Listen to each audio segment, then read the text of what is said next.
Basi leo mwambie mwenzako, leo tutaomba. Bwana asifiwe. Mwambie leo tutaomba. Basi tutaenda kusoma kitabu cha Kutoka 34 na nimuombe msomaji wangu awe haraka sana ili tuweze kukimbizana na muda. Kitabu cha Kutoka 34 mstari wa kwanza hadi wa 13 ili tuingie kwenye maombi. Kutoka 34. Lakini amen. The mic. Kutoka 34 mstari wa kwanza hadi wa 13.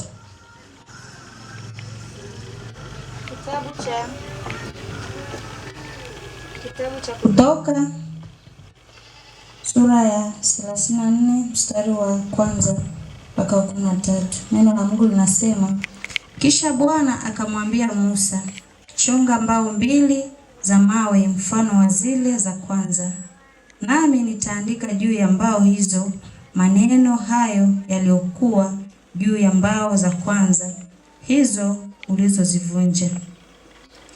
Nawe uwe tayari asubuhi, na asubuhi ukwe juu katika mlima wa Sinai. Nawe hudhurisha nafsi yako kwangu huko katika kilele cha mlima.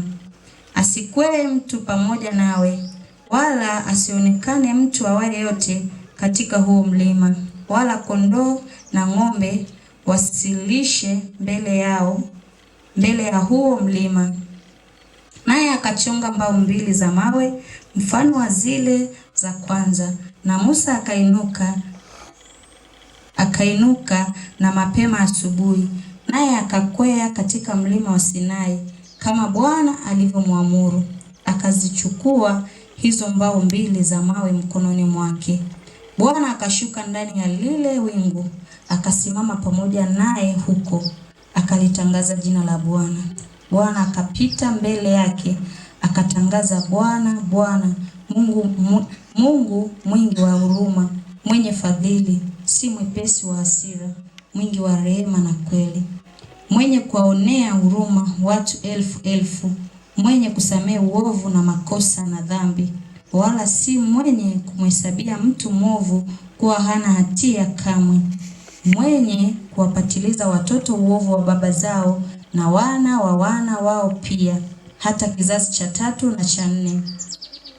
Musa akafanya haraka, akainamisha kichwa chake hata chini, akasujudu, akasema, ikiwa sasa nimepata neema mbele zako Bwana, na kuomba Bwana uende kati yetu, maana ni watu wenye shingo ngumu, ukasamehe uovu wetu na dhambi yetu, ukatutwae tuwe urithi wako. Akasema, tazama, nafanya agano mbele ya watu wangu wote. Nitatenda miujiza ya namna isiyotendeka katika dunia yote, wala katika taifa lolote. Na watu wote ambao unakaa kati yao wataona kazi ya Bwana, kwa maana ni neno la kutisha nikutendalo. Liangalie neno hili ninalokuamuru leo. Tazama, mbele yako na mtoa Mwamori na Mkanaani na Mhiti na Mperizi na Mhivi na Myebusi.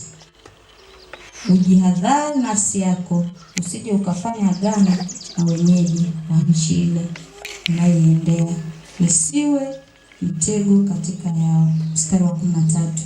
Bali utabomoa madhabahu zao na kuvunja nguzo zao na kuyakatakata maashera yao. Amen. Amen. Unaweza kumshangilia Mungu kwa makofi mazuri. Hapa ukifuatilia neno hili la Mungu, ni Mungu,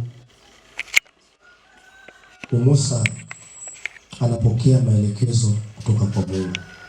Ukisoma kuanzia mstari wa kwanza hadi mstari wa 4, ni Musa anapokea maelekezo kwa Mungu.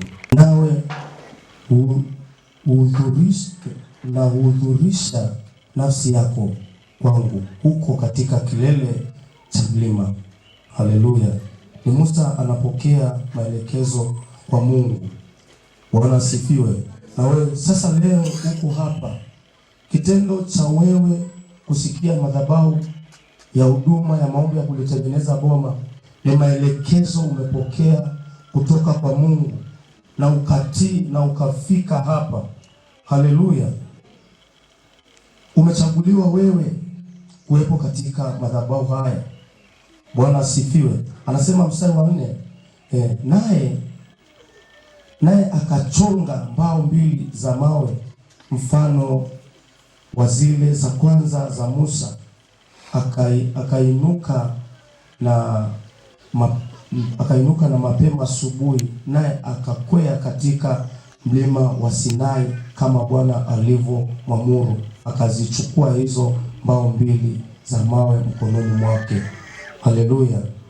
Umechaguliwa peke yako kuja kwenye mlima huu wa maombi ya kulitengeneza boma kwa maelekezo uliopewa na Mungu. Haleluya. Wapo wengi ambao yamkini wamesikia lakini hawakutii, hawakusikia. Bwana asifiwe. Lakini wewe umesikia kwamba kuna huduma ya maombi ya kulitengeneza boma na haijaanzishwa na mtu, ni Mungu peke yake aliyeanzisha na akaachilia maagizo haya ya kwamba haleluya, tuje kwenye mlima huu, tuje kumuomba yeye. Bwana asifiwe. Na nikuhakikishie tu kwamba umekuja, Bwana atafanya. Umekuja, Bwana atatenda. Katikati ya wito wako ambao umemsikia Mungu na ukafuata na ukaja, na kuhakikishia kwamba utafika nyumbani, Bwana atakuwa ameshakutendea katika jina la Yesu.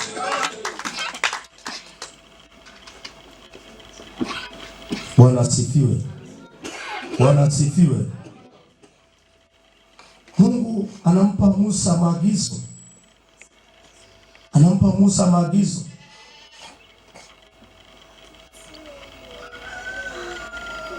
Kwamba Bwana akamwambia Musa, chonga mbao 2 za mawe mfano wa zile za kwanza, nami nitaandika juu ya mbao hizo maneno hayo yaliyokuwa juu ya mbao za kwanza hizo zilizovunjika. Bwana sifiwe. Leo Mungu anakuambia chonga imani yako, inua imani yako kwa habari ya ulikotoka, kwa habari ya familia yako. Inua imani yako, njoo madhabahuni, Mungu atakutendea. Mungu ataandika kwamba ilikuwa imeandikwa haiwezekani, sasa ataandika inawezekana katika jina la Yesu. Mshukuru Mungu aliyekupa maelekezo ya kuja katika madhabahu haya. Bwana asifiwe. Si kawaida.